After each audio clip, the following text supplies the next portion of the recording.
Poignée de main appuyée au pied du Palais du Peuple. La visite de 3 jours de Donald Trump en Chine vient de débuter par un accueil en grande pompe.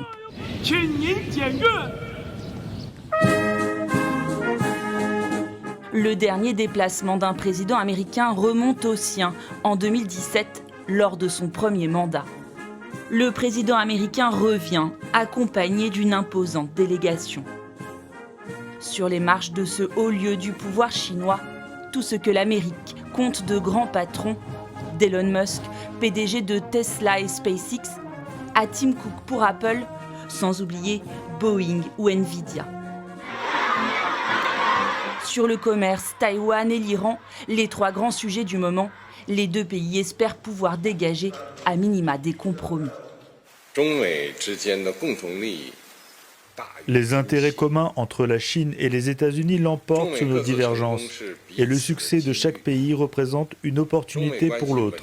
Une relation sino-américaine stable profite au monde entier. C'est un honneur pour moi. Nous avons toujours entretenu d'excellentes relations et nous nous sommes toujours bien entendus. Lorsque des difficultés survenaient, nous les surmontions. Je vous appelais et vous m'appeliez dès que nous avions un problème. Ce que les gens ignorent souvent, c'est que nous trouvions toujours une solution très rapidement.